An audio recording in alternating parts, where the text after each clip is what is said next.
All right, welcome to Live, Lead, and In Between, a podcast for leaders who want to be better at leading in life and everywhere in between. My name is Travis Jones, and I'm the host for this podcast, and it is my deep honor and privilege to be with you this morning as I'm recording this. And if you're listening to this later in the evening, I'm recording this in the morning, right? And I say deep honor and privilege because this morning has been kind of a fun morning for me. My son turned 15 yesterday. And again, depending on when you're listening to this, I know that means nothing, but he wanted to get his learner's permit. So I took the morning to actually take him to the DMV, and he got it, and he passed his test. And on the way home, actually on the way back, because I was checking him back into school, he said, "Can I drive?" And I was like, "Well, yeah." And so I pulled over, and I let him drive us back to his school, and he did a great job. Didn't mess up but a couple things, and I was a little on nerve a little bit, and I made it though. Nobody died, right? So we're good. The learning process has started, so I'm honored to be here because he's just now learning. So, but it's been a heck of a morning. So today's topic, if you're listening to this, I think this is episode 63. I don't usually put the numbers with the episode, but it is episode 63. And actually, before I get into that, I'm going to actually be making and shifting a little bit on this podcast because there's this thing in me that has been kind of like creeping up, thinking about the direction of this podcast. And it is a leadership podcast for leaders who want to be better at leading in life and everywhere in between. But I have tried my best to actually be kind of generic a lot of times about and keeping the principles kind of spread out and general enough.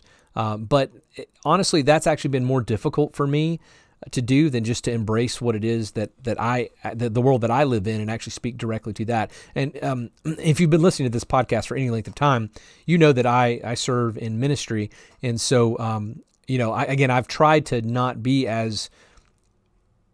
tried to be more general about my examples and things like that. And even the subject matter to try to make it more digestible. And so I've got kind of conviction about that. And so I think I'm going to be shifting gears kind of away from that. And I say that unapologetically because the area that I serve in is in ministry, and my examples come from ministry, and there's so much about that is also transferable the other way. But going forward, this podcast will have that flavor to it. And if this is not the podcast for you, if you don't like that kind of stuff, then I feel free to go ahead and stop it right now and go somewhere else. But if this is you and you do like this kind of stuff, because I think it's all transferable, then stay tuned because today's podcast is called The Area That You Occupy. And we're going to talk a little bit about that, what that means. I know it's a nebulous thought, right? I occupy this area. I occupy this area in my home office. I occupy other areas. But we're going to talk about what that means specifically when it comes to your influence, your authority, things like that. And so I'd encourage you to hang around and buckle up.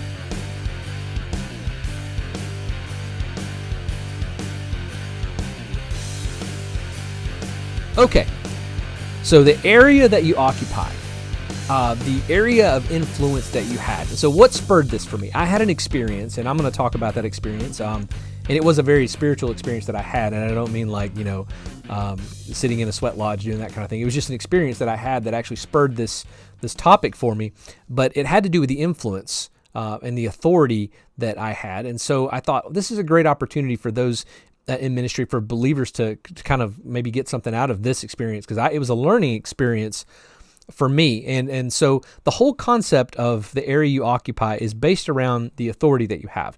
And there's a word that comes to mind when I was kind of working through this that actually describes the area that you occupy.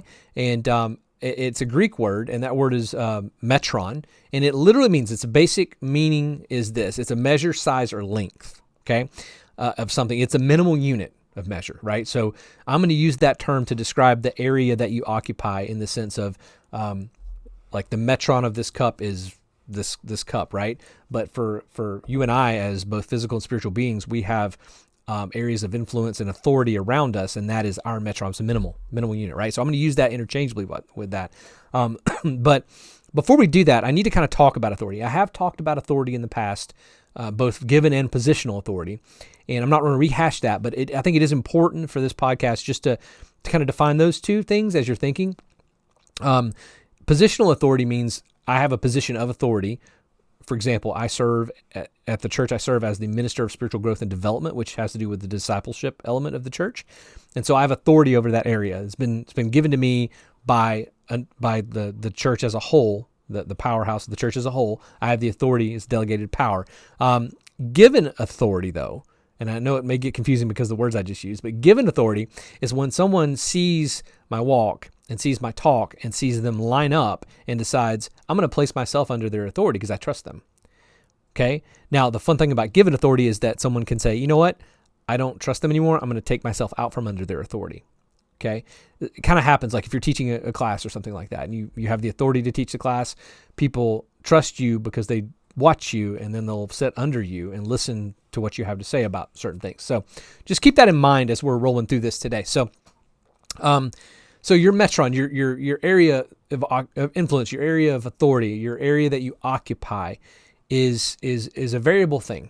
And I learned this. I learned this through this experience that I had from a spiritual perspective. But again, even before we get that, let's look at the authority, the word authority, and what it actually means first. Now, we all have an understanding of authority at the base level. And as I was driving to the Department of Motor Vehicles this morning with my son, I was telling him a story about a time that I got pulled over. And that time, I was 16. I was getting off work. I had an after-school job at a grocery store, and I was driving home. And I was coming through town, the town we lived in. And as I was coming through that town, I saw blue lights behind me, red and blue flashing, and I knew that meant I was supposed to pull over. And so I pulled over, and a police officer approached my vehicle. I'm nervous. I drove an 87 S10 that I think had been rolled twice, so it was a bit of a beater, but it was mine. And I rolled down the window, no power windows. I didn't even have AC. I had great heat, but this was back when I could back when cars you could pull the vent at the bottom, and it would let air in as you drove. But anyway, so I rolled down the window, and the police officer says the famous question, "Do you know why I pulled you over?" Well, my assumption was that I was going too fast. I mean, I couldn't think of anything else. And I just gave him the answer, I don't know. And so he proceeded to tell me that, yes, I was going too fast. And I not only was going too fast, I was going 10 miles over the speed limit. And, he asked to see my license and registration. So I handed him all that. He goes back to his car, comes back out, and he says, "Mr. Jones, why were you driving so fast?" And I, at that point, said, "If you'll look at my speedometer," and he looked at it, and we were sitting still in the parking lot, and it was saying I was doing 35 miles an hour. And then I hit it with my hand, and it goes boom, down to zero. And he goes, "Aha." and he goes, "Well, I'm going to give you a warning." He goes, "But that's your responsibility to get fixed." And I was like, "Yes, sir." And so I took my warning, drove home, and told my dad all about it. Didn't have cell phones then, or I had a bag phone or whatever. Told my dad all about it, and he's like, we'll get that fixed, right? So in that story, the police officer is the one who had the authority. He actually pulled me over. Nothing physically made me stop other than my recognition of the power that was behind the police officer to do what the police officer was doing. All right? I mean, he could have flashed his lights till he's blue in the face, and I could have continued to drive. And the minute I stop and get out of the car, he's not going to be very nice about it because I'm supposed to stop, right? But the authority was present because of the city and county and the state and the federal system backs that law that was in place, that limit of speed. So we all kind of have an understanding of authority, even at the base level. So I wanted to kind of put that out there just for an understanding perspective. But when it comes to you as a believer, and this is specifically as a believer, you have an area of authority. You have a space that you occupy, a metron, like I was talking about. And it has every much to do with the power that's behind you and in you than the example I just gave you with the police officer. The thing that I've began to realize after my experience is that the more submitted you are as a believer, and you and I, as a believer, to the power above us, and for us believers, we're submitted to God through Christ Jesus, empowered by the Holy Spirit. The more we are submitted to Jesus, the more the greater our area of influence we have. The more our metron is, the bigger it is. Okay, and so here. Well, before I get to the story, let me give you some examples that go with that. Okay. I oversee a team of people. I have the authority delegated to me to oversee this team from a spiritual growth and development perspective. I oversee from a broad spectrum, a children's ministry, a student ministry, a congregational care ministry, and the adult discipleship mechanism at our church, and the things that are underneath that. But that authority to do so comes from the power that was given to me by the fact that I was hired in that position and and that's my area of influence, my metron per se, with regard to that area. I have to be submitted to the senior pastor, in a sense, both spiritually and because he's my boss, in order for that authority to work, for me to be able to exercise that authority. Because if I'm not, then I'm going to have less. There's going to be less length of and I don't want to use this word, but less of a length of a cord between he and I that will allow me to exercise things in that sense. So the more submitted I am, the more authority or length of that cord without being micromanaged I have. So the more submitted I am to the power above me, the greater the metron, the authority that I have around me. The opposite of that, though, is true. The more in rebellion I am to the power above me at any given moment, the less the size of my metron or influence or authority is. So if I'm in open rebellion, and if I'm just going to say this, as believers, if we're in any given moment submitted to Christ, then our area of influence, spiritual influence, is quite large. Okay? But at any given moment, if we're in open rebellion, that shrinks. That shrinks down. Okay? It really does. It drops down because I'm in open rebellion. Though I'm a believer, I'm saved, all these things that are associated with that, my area, my spiritual area shrinks down. So here's kind of what happened with me. And actually before that, rebellion. Let's one more thing. Rebellion. Rebellion is I'm my own authority. Okay?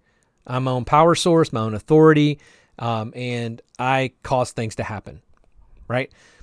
Submission, when it comes to the things of the Spirit, and just in general, someone else is in power. Someone else authorizes the things, and I have influence based off that power. Therefore, the space I occupy actually literally serves as a bit of a beachhead for that power source. Okay, so here's what happened to me, and there's a whole other podcast in how this came to be, but specifically with the gifts of the spirits, I have a couple gifts of the Spirit. Like one of those gifts is teaching. Another one of those gifts that I've had is the discernment of spirits, and there's all kinds of different flavors to that. And I've always kind of had that, but I had a moment where I walked through some inner healing and kind of delivered some freedom ministry, and it jarred some things loose in me.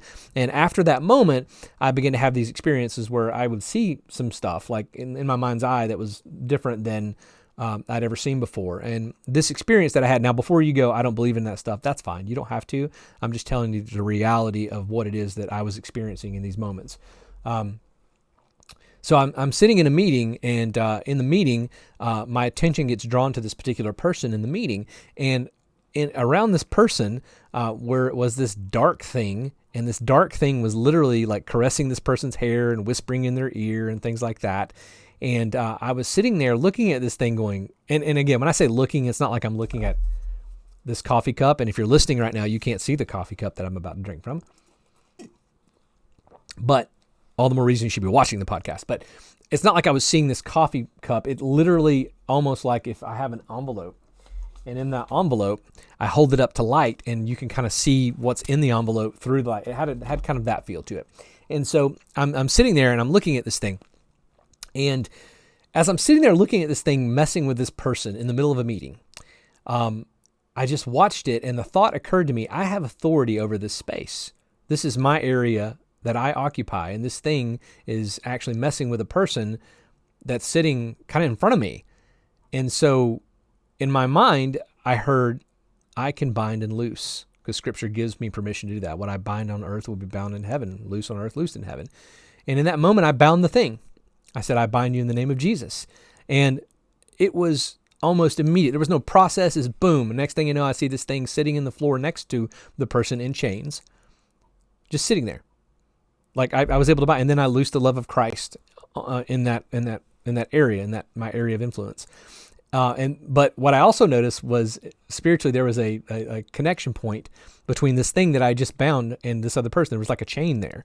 And I realized that there's nothing I can do about that. So as I sit there pondering this and the meeting goes on, and it's slightly distracting to kind of pick up this stuff going on, I'm looking at this thing and the meeting gets closer to the end.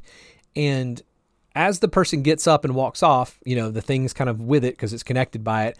But there was a point when it got past a certain point away from me physically that the chains that the binding that I had done actually stopped. And I thought, what's that? I thought I bound it. And in that moment, I realized that my literal area of spiritual influence was only this big. It had left my area of spiritual influence. And I watched this thing become unbound again. And then it and the person were gone. And I was like, huh. And so it was a teaching moment for me. And I was almost like, I told a friend of mine, I was like, I was a little let down that my area of influence was so small. Like I thought it was a lot bigger than that from a spiritual standpoint. But that was a teaching moment for me. It was a teaching moment for me to know that at any given moment, the amount of submission that if I'm submitted at any given moment, I can be submitted or in open rebellion, and that will influence the size of that area of influence. And since then, I've had to kind of go along with that. I had an experience where I walked into an area and I saw something else, and I was like, whoa, right? But I had been in kind of open rebellion in how I was interacting, and I realized in that point that I didn't have the authority to do anything about that because my area had shrank, right? And so, again, I say all this is whether you believe in this stuff or not, I'm telling you the reality of my experience. And no, I'm not schizophrenic or anything like that. I'm too old for that. But these things pop up. And so the area you occupy is important. As leaders in ministry, the submission to Christ, it's important. Any given moment, you have a choice between life and death. You can be in open rebellion, which leads to death, which also shrinks the area of your influence, or you can be submitted to Christ, which expands that area of influence. So I just wanted to share that with you today because the area you occupy is important, and other people, it's important to other people that you understand how that functions as a leader in ministry and as a believer. Okay, so hopefully that didn't spook anybody, and if it did, oh well. But it is what it is, which is like one of my favorite sayings that I also don't like at the same time. But so with that said, if you have any questions, comments, or protests, feel free. You can shoot me an email. The email will be in the show links. If I get crazy dumb emails, I'm not going to respond to that. But if I get, substantial questions, I will actually respond to those type of things. Because, and if it's questions about what I was talking about with, kind of seeing something like that, just know that it's new, a little bit new for me. So I don't have those answers, and there's probably somebody else that's way more knowledgeable about this stuff than I am. But it was just something that popped up and it is pertinent to this. So, but I would encourage you to do that. If you found this podcast helpful, share it with somebody. Hopefully it'll help them out as well. And then we'll have a new one coming up in a little bit. But until then, this has been Live, Lead, and In Between.